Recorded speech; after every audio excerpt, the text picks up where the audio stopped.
Chapter 54. Esmeralda rode with her head in her grandmother's lap, her sobs muffled by the coarse fabric of her inmate's garb. She wept hard, the terrified weeping of a child who lost everything. Madame Zora stared blankly at Gunther as she stroked Esmeralda's hair. Her granddaughter had seen too much already. Esmeralda watched the Nazis' bullets take her father and brother. Grigor's dying cries for her to "Run, Esmeralda, run!" would haunt her for the rest of her life. Machine guns punched holes through his body. Fear and confusion clouded his eyes as his life slipped away. Esmeralda saw Grigor breathe his last breath. She glared at Gunther hatefully. Esmeralda knew him. She knew him better than he would ever understand. He was their family's personal demon. He haunted her grandmother's nightmares. Esmeralda couldn't remember how many times Madame Zora woke up screaming. She always had his name on her lips, his face burning in her mind. "Bremen," she would whisper, and cry. Gunther met Esmeralda's stare with an aloof disregard for her emotions. He thought, what do I care if the child hates me? I am not the man I was the day Himmler drafted me. That whining, frustrated doctor is gone. I have experienced too much to ever go back to what I was. So be it. It is a price I pay willingly for the power. His heart was rigid steel. His wounds were scarred over. His hands were drenched with children's blood. It was a choice he made. He couldn't be who he was and quest for the power at the same time. Carving out a piece of God required a sacrifice. Gunther gave up his humanity in exchange for the chance to be something more than human. What was that compared to one little girl's hatred? Esmeralda wanted him to feel her burning emotions. She cried in earnest when he wouldn't. "Shut that brat up," Gunther said. Madame Zora shrugged. "Will you kill her if I do not?" Her face took on a hard expression. "I promise you, if you do, you may as well kill me too." "I almost think you want that," Gunther snorted. "You will be the first to know if I do," Madame Zora replied. Gunther crossed his arms and looked out the window. The storm was raging its full force. It was the symphony of his triumph. "I have many questions for you, Gypsy," Gunther said, watching the lightning flash. He pulled his glasses down. "You will answer them." "You may not like the answers," Madame Zora replied. "You need not worry about the girl," Gunther told her. "As long as you cooperate, nothing will happen to her. You have my word." "Your word is worthless to me, Herr Dr. Bremen," she angrily said. "I have waited for this day all of these years since you came to my wagon as a boy. I saw this day when I saw the future. I know what will happen. I will do what I must." "I will have the secret of your power," Gunther said. He sat up straighter in his seat. "You must know that." Madame Zora nodded. "You believe it will be a simple task. You do not comprehend the reality. And you do not weep for your daughter," he smiled. "My tears for Maria," Madame Zora angrily retorted, "are not for your amusement." Gunther shook his head. "You have lost your youth. Have you lost your power as well?" "The power isn't forever," she replied. "If it were, you would already be dead." "I suspect otherwise, woman," Gunther said. "Before I finish, the power will be forever. I will be forever. If you could have killed me, you would have with or without the power. There is something about destiny, is there not? Madame Zora scowled. You have a good memory. To know a thing and to be able to change a thing, there is a difference. God wrote destiny before time began. Any attempt to change what is meant to be will only bring suffering. She glanced nervously at the lightning. It was coming closer. No mortal has the power to change what must be. She thought about Maria. Sadly, we sometimes forget that. I must have the secret of the power, Gunther insisted.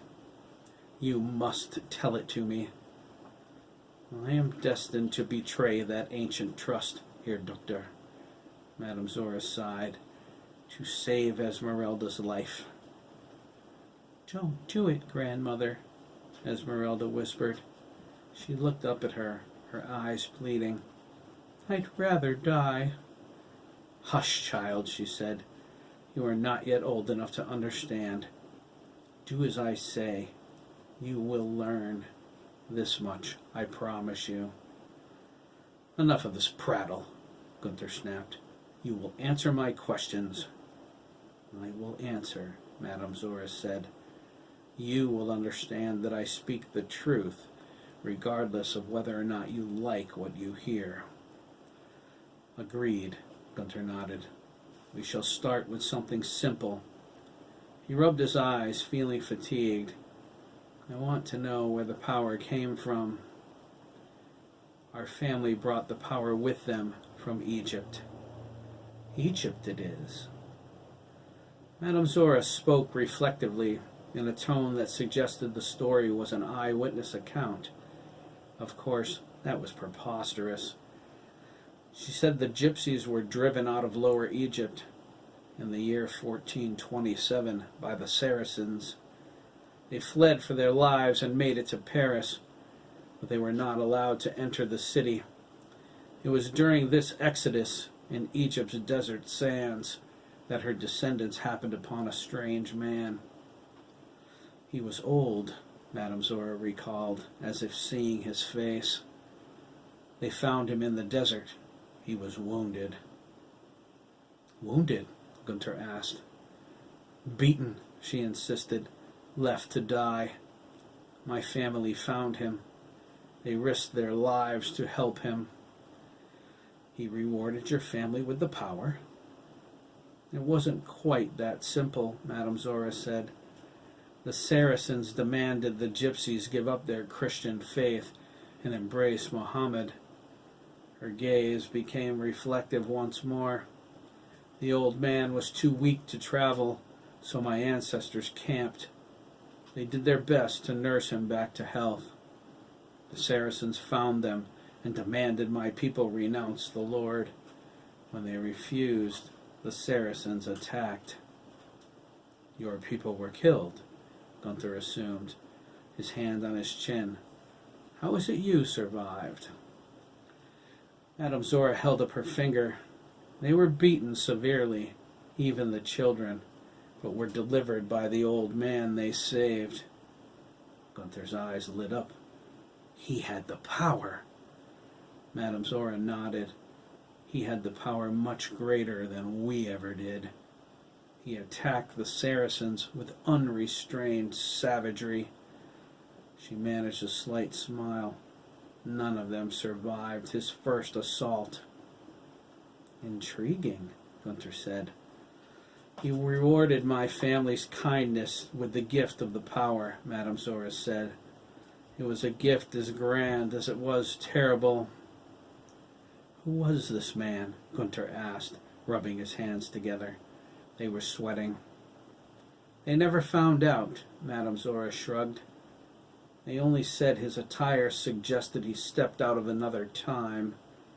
She adjusted her position. Esmeralda was asleep, and so were her legs.